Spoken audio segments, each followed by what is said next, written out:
Hi friends, welcome to Rahul Sharma vlog. मैं हूं आपका बिजनेस दोस्त राहुल शर्मा। और दोस्तों, आज की वीडियो में मैं आप लोगों के लिए बहुत छोटा सा बिजनेस लेकर आया हूं, बट इस छोटे से बिजनेस से आप बहुत अच्छा पैसा कमा सकते हैं। आप एक बहुत बड़े लेवल तक जा सकते हैं और एक कंपनी भी बना सकते हैं, बशर्ते आपको इस बिजनेस को सही तरीके से करना है। हमारे जो देश के प्रधानमंत्री हैं मिस्टर नरेंद्र मोदी जी, उन्होंने एक इंटरव्यू में ये कहा था कि अगर आपके स्टूडियो के बाहर कोई पकौड़े का ठेला लगाता है, क्या आप उसको रोजगार नहीं कहेंगे? सो बहुत सारे लोगों ने उनको ट्रोल किया। काफी ज्यादा लोगों ने उनको ये बोला कि यार, पकौड़े का ठेला लगाना कोई बिजनेस होता है, कोई काम होता है, कोई रोजगार होता है? मैं यहाँ पर आपको एक चीज बता देता हूं। उनका कहने का मतलब सिर्फ इतना था कि कुछ ना करने से कुछ करना बेहतर है। आप घर पे सोफे पे बैठकर पैसे की चाहत में ये सोचो कि पैसा आपके दरवाजे पर आपको नॉक करेगा और आपके दरवाजे पर कोई पैसा रखकर जाएगा, तो ये तो नहीं होने वाला। तो आप कुछ तो सीखोगे ना, तो आप पकौड़े का ठेला भी लगा सकते हो। और मैं इस वीडियो को क्यों बना रहा हूं, मैं आपको एक चीज बता देता हूं। मेरे एक सब्सक्राइबर हैं जिन्होंने बहुत प्यार से मुझसे पूछा, कमेंट सेक्शन में कमेंट भी किया कि भैया मैं पकौड़े का बिजनेस करना चाहता हूं, आप डिटेल में बताइए कि कैसे शुरू करा जाए और क्या करा जाए। तो मैं यहां पर आपको एक छोटे से ठेले खोलने के बारे में नहीं बताने वाला हूं। इनफैक्ट हम बात करेंगे छोटे से ठेले से और फिर बात करेंगे इसको आप बड़ा कैसे करेंगे।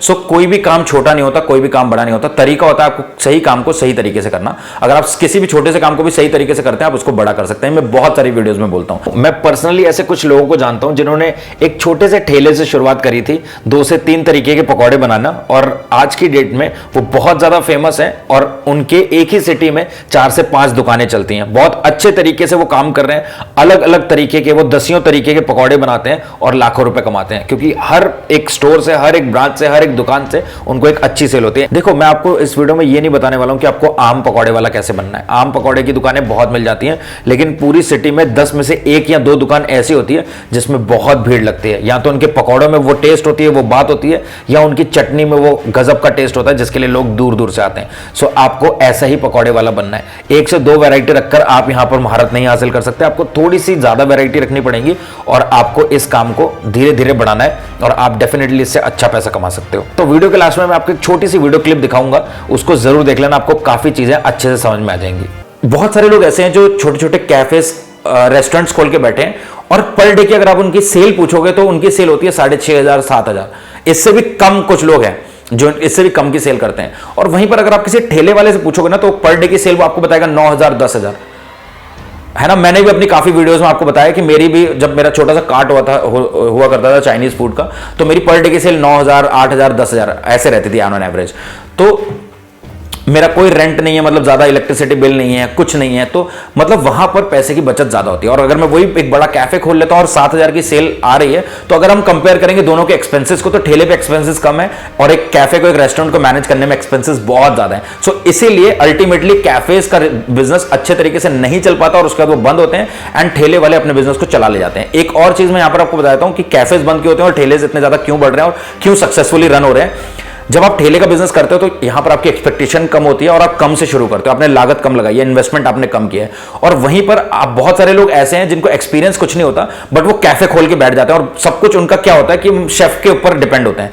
और जब शेफ नौकरी छोड़ के चले जाता है तो उनका कैफे बंद होने के कगार पे आ जाता है। एंड ठेले के बिजनेस में क्या होता है, आप कम रखते हो सामान लेकिन खुद बनाते हो, और यहां पर आपको ultimately end of the month अच्छा सेल, अच्छी प्रॉफिट देखने को मिलता है, क्योंकि आपको किसी को सैलरी नहीं देनी, बहुत ज्यादा स्टाफ नहीं है, बहुत ज्यादा प्रॉब्लम्स नहीं है, बहुत ज्यादा एक्सपेंसेस नहीं है। सो अल्टीमेटली प्रॉफिट आपको होता है। तो यहां पर मैं आपको यह सजेस्ट करूंगा कि अगर आपको बहुत अच्छा एक्सपीरियंस है और आप किसी छोटे से ठेले के बिजनेस को कर रहे हैं और आपको लगता है कि आप अब कैफे स्विच कर सकते हैं और आप इसको बड़ा कर सकते हैं, सो आप डेफिनेटली करो, क्योंकि आपको सारी रूट कॉज के बारे में पता है, क्या प्रॉब्लम्स आती हैं वो सब आपको पता है, क्योंकि आपने ठेले से शुरुआत करी है। जब आप ठेले से शुरुआत करके अपने बिजनेस को एक्सपैंड करते हो, आपके कैफे चलने के चांसेस बढ़ जाते हैं। बट आपने कभी रोड पे नहीं उतरे हो, आप कोई एक्सपीरियंस नहीं और आपने सीधा कैफे खोला, सो आपको मुश्किलें आ सकती हैं। अगर मैं बात करूं पकौड़े के बिजनेस में, जो कि मैं आज की वीडियो बना रहा हूं, यहां पर मैं आपको यह नहीं कहूंगा कि आपने एक तरीके के 2 तरीके के पकौड़े रख लिए और आपने बेचना शुरू कर दिया। नहीं भाई, आजकल क्लाइंट्स, कस्टमर्स, सबका टेस्ट बहुत ज्यादा डेवलप हो चुका है। लोग क्या करते हैं, हाइजीन के साथ साथ अपने टेस्ट को भी प्रेफर करते हैं। जहां पर आपका अच्छा टेस्ट है और जहां पर बहुत क्लीननेस और सफाई से काम हो रहा है, लोग वहीं जाना पसंद करते हैं। सो ठेले के बिजनेस में आपको 2 काम करने हैं। सबसे पहला, अपनी पर्सनल ग्रूमिंग, पर्सनल हाइजीन पे बहुत ज्यादा फोकस करना है। मैं आपको एक चीज बता रहा हूं, आप सिंपल से एक चीज को ध्यान में रखो। आपके पास 2 लोग हैं, 2 ठेले लगे हुए हैं, आप एज अ कस्टमर सोचो, 2 ठेले लगे हुए हैं और एक ठेले पे एक गंदा सा आदमी खड़ा है, सड़े फटे से कपड़े पहने हुए, लंबे लंबे यहां तक बाल हैं, उसके नाखून बड़े हैं, तो क्या आप उसके पास जाकर कुछ खाना पसंद करोगे? गंदे गंदे कपड़े पहने हैं उसने, स्मेल आ रही है उसके पास से, आप नहीं जाओगे। और अगर आप गलती से एक बार भी चले गए सो उसके फूड में टेस्ट भी होगा ना, तब भी आपको स्वाद नहीं आएगा। आप उसकी शक्ल देखकर आपको लगेगा नहीं यार मजा नहीं आ रहा, है ना। और वहीं पर अगर कोई अच्छे से खड़ा है, भले ठेला है उसके पास लेकिन उसने ठेले को बहुत अच्छे से बना रखा है, बड़ा अच्छा सा एप्रन पहना हुआ है, ग्लव्स पहने हुए हैं, कैप पहनी हुई है, हेयर कैप, और उसके बाद वो बड़े स्टैंडर्ड के साथ में काम कर रहा है, वे ऑफ टॉकिंग उसका बहुत अच्छा है, अच्छे से बात कर रहा है, राइट, तो आप वहां पर जाना पसंद करोगे। सो इसलिए यहां पर मैं आपको कहना चाहता हूं कि अपनी पर्सनल ग्रूमिंग, पर्सनल हाइजीन पे बहुत ज्यादा फोकस करिए। कभी भी ये मत सोचो कि यार मैं तो ठेले पे ही खड़ा होना है, यार क्या हो गया, गंदा संदा बन के भी खड़ा हो जाता हूं। नहीं, आप पूरे दिन में अपने घर पे कितनी मेहनत करके, कितनी मेहनत से कैसे भी काम कर रहे हो, बट जब आप वहां पर अपने ठेले पे पहुंच गए, जब आप कस्टमर से इंटरेक्शन के दौर पर पहुंच गए, फिर आपको एकदम क्लीन एंड साफ सुथरा होना चाहिए। ये सबसे इंपॉर्टेंट चीज। और दूसरी सबसे इंपॉर्टेंट चीज, आपका वे ऑफ टॉकिंग बहुत अच्छा होना चाहिए, और आपके जो भी आप बेच रहे हो उसमें वैरायटी आपके पास होनी चाहिए। आपका काम चल ले जाएगा, कोई आपका काम रोक नहीं सकता। और प्राइस आपका बिल्कुल मार्केट टच प्राइस होना चाहिए। तो ऐसा नहीं कि आपने बहुत ज्यादा मतलब प्राइस रख लिया जो कि मार्केट में है ही नहीं। अगर हम बात करें पकौड़े के बिजनेस की, तो यहां पर आपको बहुत सारे तरीके के पकौड़े रखने हैं। आप पनीर पकौड़ा रखो, आप मिर्ची पकौड़ा रखो, आप प्याज पकौड़ा रखो, आप आलू का पकौड़ा रखो, आप बैगन का पकौड़ा रख सकते हो। इसके अलावा और भी बहुत सारे आते हैं जो आप रख सकते हो, आप ब्रेड पकौड़ा रख सकते हो, राइट। और यहाँ पर पकौड़े की बहुत सारी वैरायटी रखने के साथ साथ आपको जो चटनी है ना वो बहुत ज़्यादा अच्छी बनानी पड़ती है। और चटनी आप कम से कम 2 तरीके की रखो। आप एक रख सकते हो गुड़ और इमली की चटनी, या फिर गुड़ और खजूर की चटनी। इसके अलावा आप रख सकते हो एक हरी चटनी जो कि पुदीना और धनिया से बनेगी और हरी मिर्ची से बनेगी। और साथ में जब वो धनिया पुदीने की चटनी बन जाती है तो उसमें आप थोड़ा सा दही मिला दो, हल्का सा खट्टा टैंगी फ्लेवर आ जाता है और थोड़ी सी चटनी आपकी थिक हो जाती है, बिल्कुल पानी पानी नहीं रहेगा। और गुड़ और इमली की चटनी और गुड़ और खजूर की चटनी वैसे भी थोड़ी सी थिक रहती है, आप उसमें थोड़े से ड्राई फ्रूट डाल सकते हो और अच्छी चटनी आपकी ये बन जाएंगी। दोनों चटनी बहुत इंपॉर्टेंट है। मैं भी अपने बिजनेस में 2 से 3 चटनी सर्व करता था विद मेयोनीज देता था। तो आप अगर पकौड़े का बिजनेस शुरू कर रहे हो तो आपको मेयोनीज देने की तो जरूरत नहीं है। आप डिपेंड करता है आप बेच कर रहे हो और उसके साथ क्या चीज साथ में जाएगी, उसका कोर प्रोडक्ट क्या है। तो यहां पर पकौड़े के बिजनेस का सबसे इंपॉर्टेंट जो चीज है वो है चटनी। बहुत सारे लोग दूर दूर से आते हैं अगर आपकी चटनी में स्वाद है, तो चटनी आपको बहुत अच्छे से बनानी है। अब इसकी अगर आप रेसिपी पूछेंगे तो मैं बता सकता हूं, बट वो लंबा हो जाएगा वीडियो। और आपको बहुत सारे कुकिंग चैनल, फूड चैनल मिल जाएंगे जहां पर गुड़ और इमली की चटनी, गुड़ और खजूर की चटनी बनाकर दिखाई हुई है, आप उनको देखो। और धनिया पुदीने की चटनी तो बहुत सिंपल होती है यार, बस आपको धनिया और पुदीना धो लेना है, आपको मिक्सी के जार में डालना है, हरी मिर्ची डालनी है, अदरक डालना है और बस उसको ब्लेंड कर देना है हल्का सा चाट मसाला और नमक डाल के। और उसके बाद उसमें आपको लेमन डालना है, और अगर आपके पास लेमन कम है तो आप उसमें थोड़ा सा दही डालो, और लेमन डाल भी रहे हो तब भी आप थोड़ा सा दही डाल के उसको अच्छे से मिक्स करोगे, आपकी धनिया पुदीने की चटनी बन जाएगी। तो ये आप कर सकते हो। इसके अलावा आप इस बिजनेस को शुरू करना है तो आपको करना क्या, सबसे पहला स्टेप होता है आपको एक कार्ट खरीदना है। एक सुंदर सा कार्ट आप खरीदो, उसको डिजाइन करवाओ। और अगर आप कार्ट नहीं खरीद सकते, आपको बहुत महंगा पड़ रहा है, तो आप सेकंड हैंड कार्ट ढूंढ लो, या फिर आप रेंटेड कार्ट ढूंढ लो। आप छोटा सा ठेला कोई रेंट पे लो, या फिर आप उसको सेकंड हैंड खरीदो। और उसके बाद आपको क्या करना है, एल्युमिनियम की बड़ी बड़ी ट्रे लेनी पड़ती है। आप कम से कम 8-10 ट्रे ले लो और उनको स्लाइड में अपने जो कार्ट का जो सामने वाला शीशा है उसमें आप सीधी सीधी ऐसी रख दो, और वहां पर कुछ पकौड़े को फ्राई करके रख दो। और उसके बाद जैसे ही कस्टमर का ऑर्डर आता है, आप वहां से जो एक बार फ्राई करे हुए पकौड़े होते हैं उनको आप दोबारा फ्राई करके गर्मा गर्म सर्व करेंगे।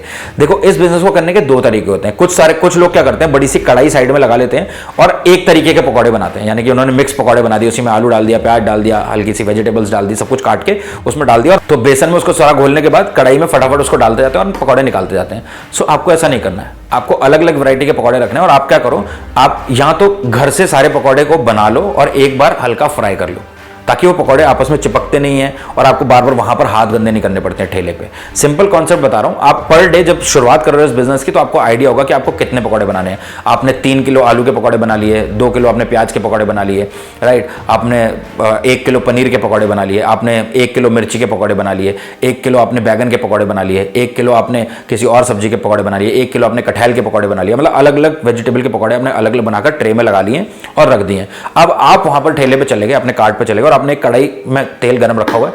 जब कस्टमर आया, भैया 250 ग्राम पकौड़े, आपने बस कौन से भैया मिक्स कर दो, थोड़े थोड़े आपने 250 ग्राम वेट करा, कढ़ाई में डाला, फ्राई करा फटक से और उनको सर्व कर दिया। आपको यहां पर जो पेपर बैग यूज करना है वो पेपर बैग ही यूज करिए, मतलब पैकिंग बैग जो यूज करना है वो पेपर का यूज करिए। अगर आप पन्नी का यूज करते हैं, पकौड़े सीलेंगे और घर तक जाने में वो बिल्कुल खराब हो जाएंगे। तो ये कुछ चीजें होती हैं जिनका बहुत ध्यान रखना होता है। और पेपर बैग इसलिए रखते हैं ताकि आपके जो पकौड़े उनकी क्रिस्पीनेस, क्रंचीनेस खत्म ना हो। तो पेपर बैग यूज करो और चटनी के लिए जो पन्नी आती है छोटी, वो यूज कर सकते हो आप। तो चटनी उसमें पैक कर लो। और मैं आपको कहूंगा कि अल्टीमेटली आप सारा काम घर पे कर लो। आप सुबह उठे, आपने सुबह उठने के बाद सारे पकौड़े की जितनी भी सब्जी हैं वो सब आपने एक बार बेसन में डिप करके फ्राई कर लिए, एक बार हल्का हल्का फ्राई कर लो आप। और उसके बाद अपनी बास्केट्स में सजा लो। आप एल्युमिनियम की ट्रे रख सकते हो या आप प्लास्टिक की ट्रेज रख सकते हो, उसमें अपने फ्राई करके रख लिया और आपने जाकर काउंटर लगाया, अपना कार्ड लगाया और कढ़ाई गर्म करने के लिए रख दी। जिस जिस पकौड़े का ऑर्डर आ रहा है फटाफट फ्राई करो और चटनी आपकी पैक करी हुई आप घर से पैक करके ले आओ 200 पैकेट और बस फटाफट डालते जाओ और देते जाओ। तो इस तरीके से आप इस काम को बड़े आराम से कर सकते हैं।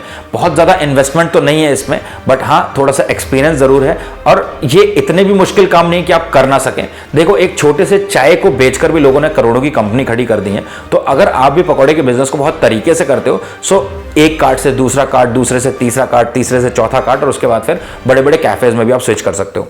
यहां पर मैं एक चीज आपको बताना चाहता हूं। बहुत सारे लोगों के मन में एक क्वेश्चन आएगा कि भैया एक कार्ड से अगर मैं दूसरा कार्ड खोलता हूं और वहां पर किसी एम्प्लॉय को रखता हूं तो मतलब वो बनाएगा तो कैसे बेचेगा और मेरे को कितनी सेल होगी ये मेरे को पता नहीं चलेगा।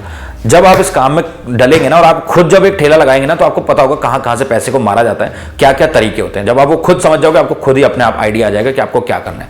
एक चीज मैं आपको यहां पर बता दूं, देखो आप कभी भी हल्दीराम्स के स्टोर में जाएंगे तो हल्दीराम के किसी भी आउटलेट पर जाइए आपको सेम टेस्ट मिलेगा। आप चाहे राज कचौड़ी खाइए, चाहे आप दही बल्ले खाइए, चाहे आप कुछ भी खाइए, तो ये फूड आइटम्स को प्रिपेयर करने में उनके टेस्ट में कभी भी फर्क नहीं आता। जबकि आप सोचो अगर आप राज कचौड़ी खा रहे हो तो हर जगह एक सेम जैसी राज कचौड़ी कैसे मिल रही है, कि उनको कैसे पता है कि यार कितना दही डालना है, कितने अनार के दाने डालने हैं, कितने अंकुरित दालें डालनी है, उनको सब पता है। तो एक स्टैंडर्ड प्रिपेयर होता है, जो मसाले होते हैं, जो रॉ मटेरियल होता है वो एक ही जगह से आ रहा होता है। सो सबको सेम प्रोडक्ट मिल रहा है, सबको एक ही रेसिपी मिल रही है और सबको उसी तरीके से बनाना है तो टेस्ट सेम आएगा। सो आप क्या कर सकते हो पकौड़े के बिजनेस की अगर मैं बात करूं तो अगर आपको अपनी सिंपल सिटी को एक्वायर करना है तो आप एक मैन्युफैक्चरिंग प्लांट रखो, छोटे से मैन्युफैक्चरिंग यूनिट रखो। मतलब सिंपल सी बात, एक कमरा आपने लिया और वहां पर आपने 2-3 कढ़ाइयों में तेल रखा और अपने 2-3 एम्प्लॉय रखे और आपने पकौड़े बनाना शुरू करे। अब पकौड़े बनाने के बाद आपने वेट कर लिया पकौड़ों का और हर ठेले वाले को, जैसे आपके 3 ठेले चलते हैं, आपने एक ही जगह पर पकौड़े बनाकर एक बार हल्के फ्राई कर लिए और हर ठेले वालों को आपने भैया 10-10 किलो पकौड़े दे दिए, हर वैरायटी के 10-10 किलो, और आपको पता है कि भैया कितना प्राइस आएगा, राइट। आपने अगर पनीर पकौड़े 2 किलो दे रखे हैं, आपको पता है पनीर के पकौड़े आप कितने रुपए पर केजी बेचते हैं, तो 250 ग्राम कितने का बिकेगा, तो आपको पता है पर एंड ऑफ द डे आपकी कितनी सेल आएगी पूरे पकौड़े बिकने के बाद। सो सिंपली आपको क्या करना है, दिन के अंत में आपको बस जाने बचे हुए पकौड़े देखने हैं, उनका वेट करना है और जितना वेट हटा है उनका वो आपको बस उसका प्राइस आपको मिल जाएगा। यहां पर फायदा ये होता है कि आपको ना मतलब ना तो आपके एम्प्लॉय को ठेले पे जाकर परेशान होना पड़ रहा है और ना ही आपको परेशान होना पड़ रहा है। जो एम्प्लॉयज आपके ठेला लगा रहे हैं शाम को, उन्हीं को आप अपने रूम में रखो, अपने मैन्युफैक्चरिंग प्लांट में रखो और उन्हीं से सब बनवाओ और सबको डिस्ट्रीब्यूट कर दो वेट करने के बाद, और उसके बाद एंड ऑफ द डे आप जाकर सेल काउंट कर सकते हो। एक और फायदा होता है कि आपको अपना कार्ट एक ही नाम से रखना है ताकि लोगों को पता चल जाए ये वो कार्ट है और इनके पकौड़े बहुत मशहूर होते हैं और उनको सेम टेस्ट में मिल रहा है क्योंकि आपके एक ही जगह पर बन रहे हैं। अब अगर आप दूसरी सिटीज तक अपने बिजनेस को एक्सपैंड करते हो तो मेथड थोड़ा सा चेंज हो जाएगा, बट अपनी सिटी में अपने बिजनेस को बढ़ाने के लिए, अपने ठेलों को बढ़ाने के लिए ये आप काम कर सकते हो। सिंपल सा काम समझिए, 3 ठेले, तीनों ठेले के मालिकों को, मतलब काम करने वालों को आप अपने यहां पर बुलाओ, पकौड़े बनवाओ और सबको वेट करके दे दो शाम को, और जब शाम को जब सेल लेने जाओ तो वेट करके अपनी सेल ले लो। अगर आप दुकान में इस काम को करते हैं तो आपका काम थोड़ा सा आसान हो जाता है, साथ के साथ ही आपका पकौड़े बनते रहेंगे और साथ के साथ ही सेल होते रहेंगे। बस यहां पर आपको कुछ ऐसे अलग अलग बर्तन लेने पड़ते हैं, बड़ी सी एक कढ़ाई लेनी पड़ती है, ये 22 इंच की, 30 इंच की, अलग अलग इंचेस में आती हैं, अलग अलग वेट में आती है, तो आप हैवी वेट की बड़ी कढ़ाई ले लो। इस तरीके से आपको एल्युमिनियम का या स्टील का आपको ऐसे छानने के लिए मिल जाएगा जिसमें आपका ऑयल छनता रहेगा। इसके अलावा आपको अलग अलग बर्तन लेने हैं और साथ में जो आपका कारीगर है या आप खुद भी हैं, आप बना बनाकर बस सारे पकौड़ों को रखते रहो, चाहे वो चाप का पकौड़ा हो, गोभी का पकौड़ा हो, पालक का पकौड़ा हो, इसके अलावा कॉर्न्स के पकौड़े हो या कोई भी बैगन का पकौड़ा हो, मिर्ची का पकौड़ा हो। अब एक सबसे इंपॉर्टेंट बात देखिए, पकौड़े को जब आप बेचते हैं तो आप 2 तरीके से बेच सकते हैं। सबसे पहला तो आप इनको पर पीसेस के हिसाब से बेच सकते हैं, यानी कि आपने रेट लग रही है मिर्ची का पकौड़ा 5 रुपए का, पनीर का पकौड़ा 10 रुपए, 15 रुपए का, या फिर आप बेच सकते हैं केजीज के हिसाब से, यानी कि वेट के हिसाब से।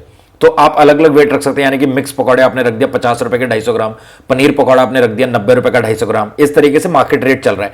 तो एक चीज की गलती कभी मत करना कि आपने बिना सोचे समझे प्राइस रख दिए, आपने अंदाजा नहीं लिया, आपने अपनी सिटी में, अपनी लोकेशन में नहीं घूमा। तो अपने बिजनेस की शुरुआत करने से पहले आप एक बार अपनी सिटी में जितने भी छोटे मोटे पकौड़े वाले हैं, आप उनके पास जाओ और उनका टेस्ट भी ट्राई करो और उनका जो प्राइस है वो भी चेक करो। उसके बाद आप अपने इस काम को शुरू कर सकते हो। तो इस चीज का बहुत ज्यादा ध्यान रखिएगा। और इस बिजनेस को शुरू करने के लिए बहुत ज्यादा किसी चीज की रिक्वायरमेंट नहीं होती। इनफैक्ट दोस्तों, अगर आप एक कार्ट भी नहीं खरीद सकते तो आप घर से सारे पकौड़ों को बनाने के बाद पैक कर ले जा सकते हो और एक टेबल लगाकर, एक भट्टी लगाकर भी बेचना शुरू कर सकते हो और धीरे धीरे इस काम को बढ़ा सकते हो। तो ये बिल्कुल भी मत सोचना कि अगर आपके पास बजट कम है, पैसे कम है, तो आप ये काम नहीं कर सकते, आप आराम से कर सकते हो। तो दोस्तों, आज की वीडियो में सिर्फ इतना ही। उम्मीद करता हूं वीडियो आपको कुछ ना कुछ सीखने को जरूर मिला होगा। अगर आपको वीडियो थोड़ा बहुत पसंद आया तो प्लीज वीडियो को लाइक करके चैनल को सब्सक्राइब जरूर करेगा। मिलता है दोस्तों अगली एक प्रॉफिटेबल बिजनेस वीडियो के साथ। तब तक के लिए जय हिंद, जय भारत।